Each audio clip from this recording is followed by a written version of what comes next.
Здравейте, казвам се Ваня Котева и съм завършила специалност в библиотекознание и библиография в Унибит, още по времето, когато той беше по Висш институт по библиотечно дело.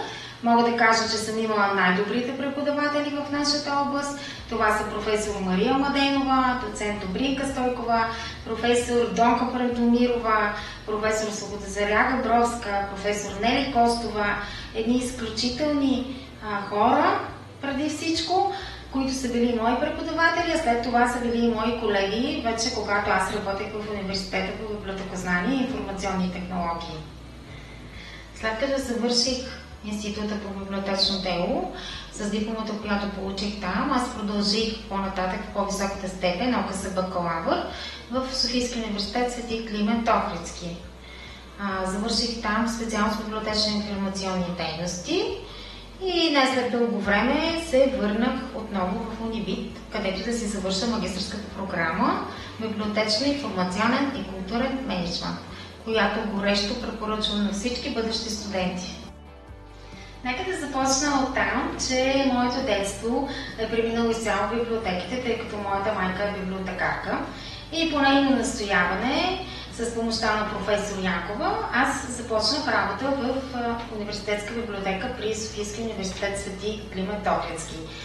Започнах за малко и така 12 години минаха съвсем неусетно в една много хубава атмосфера, с едни много хубави хора, с едни много приятелски взаимоотношения и мога да кажа, че ако не беше професор Янкова, която ми даде този старт изобщо в професията и в живота, аз може би нямаше сега да съм тук и да радвам нашите ученици, да предавам тези знания, които аз съм получила.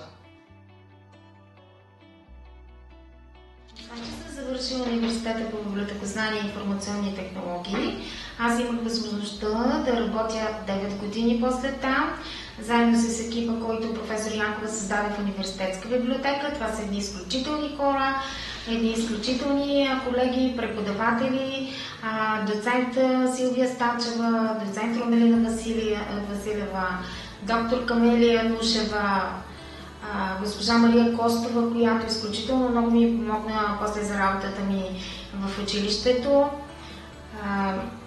Мишето, не можем без Мишето. Тя работи в деканата, от нея зависят много неща. Професор Таня Тодорова също така. Това са едни изключителни хора. Мога да благодаря също и на професор Стоян Дечев, който тогава беше ректор на университета. Аз го познавам още от 18 годишна възраст. Започнала съм работата си при него, много дължа на него и винаги ще го уважавам. В момента съм преподавател в Националната професионална гимназия по полиграфия и фотография, специалността, която водя е библиотекознание.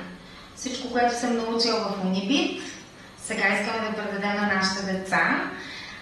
След като завършат тук, ние ги изпращаме да учат в Унибит, разбира се, който има желание, но нашата работа е да създадем това желание от тях. Да ги подготвим, така че да бъдат едни библиотекари от нов тип, да бъдат активни, да бъдат амбициозни, да участват в много проекти, защото без проекти ние, нашата библиотечна общност, ще се справяме малко по-трудничко. Те трябва да се научат на всичко това тук и там да продължат вече напред и нагоре. За мен беше едно огромно предизвикателство да приема работата като учител по библиотекознание в гимназията. И тук искам да благодаря специално на доктор инженер Цветанка Апостолова, че ми даде тази възможност да работя с тези прекрасни деца, да се опитам да им предам тези знания, които аз съм получила и да ги подготвя за живота напред.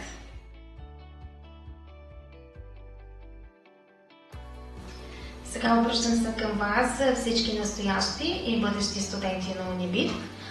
Никога не казвайте никога или винаги за винаги.